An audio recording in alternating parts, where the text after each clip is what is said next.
Hello everyone. Today I'm going to be giving a brief history of pancakes, and I'm going to be sharing a simple recipe to go and make them. Pancakes. They're one of the most common breakfast foods today. They can be found in almost every grocery store or restaurant, and if you want to save money, they can easily be made at home using a few essential ingredients. Despite their popularity, not many people know of their rough beginning, and I think it's important we acknowledge its history and considering how the world came to love this dish. According to an article titled The History of Pancakes, researchers have discovered leftovers of pancake mix in the stomach of human remains from as far back as the Stone Age, which approximates to 30,000 years ago. The article further states that the original pancake was made from cattails and fern, not very delicious, and mixed with water and baked on greased rocks.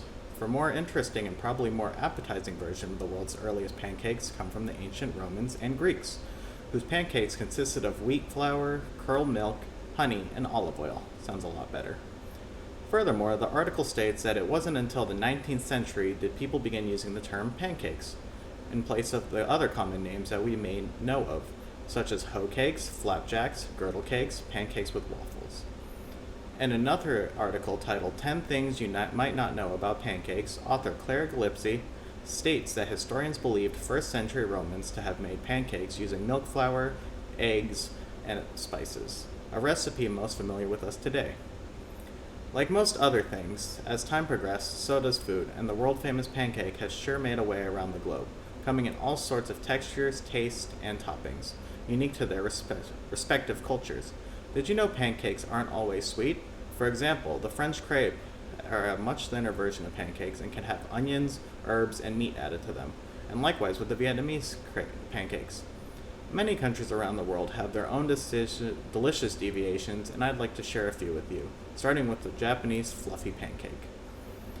In recent years, the Japanese fluffy pancake, also known as a souffle pancake, has made its way to the top of pop culture, famous for its light, fluffy interior and soft, delicate, aesthetically pleasing texture and appearance. What makes the Japanese pancake different from the traditional IHOP pancake is that it's made by separating the yolk from the whites, and each mixture is beaten separately. In short, the whites are beaten into meringue and then carefully folded into the yolk mixture, which results in a fluffy texture. In further contrast, the batter is plopped into a pan with a cover and steamed with water. Hoteok, aka Korean potato pancake, is a popular Korean street food made from cheese-filled mashed potatoes with sugar, rice flour, and a pinch of salt, fried over medium heat. So how do we make a basic pancake? I've decided to reference a recipe by popular YouTube chef John Cannell, who runs a YouTube channel called Preppy Kitchen. His fluffy pancake recipe calls for 8 easy-to-find ingredients: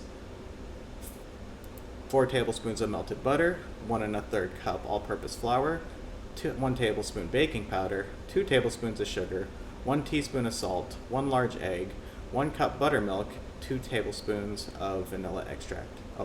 2 teaspoons of vanilla extract. The first step to pancaking is mixing the dry ingredients together through a sifter.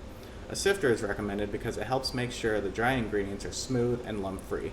In step 2, we'll need 2 bowls, a small bowl to melt our butter and a medium bowl to combine with our buttermilk and vanilla. Once the wet ingredients are mixed together, we'll gradually pour it into the dry ingredients.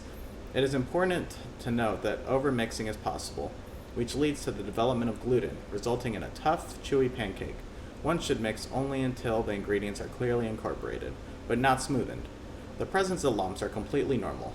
Finally, we'll set aside the batter and melt a slice of butter into a pan over medium-high heat. According to Cannell, we'll know the pan is ready when the butter begins bubbling, to which we'll add 1/3 to 1½ cup of batter. We'll know the pancake is ready to be flipped when the surface begins producing small bubbles. Lastly, these can be eaten by themselves, or we may choose to top them with a variety of fruits, creams, and syrups, all of which are up to you choosing. Pancakes. What not to like about them? They're beginner-friendly, require few basic ingredients, and they're flexible in terms of batter and topping. They can even be made vegan. So why don't you put a mask on and treat yourself to some pancakes today?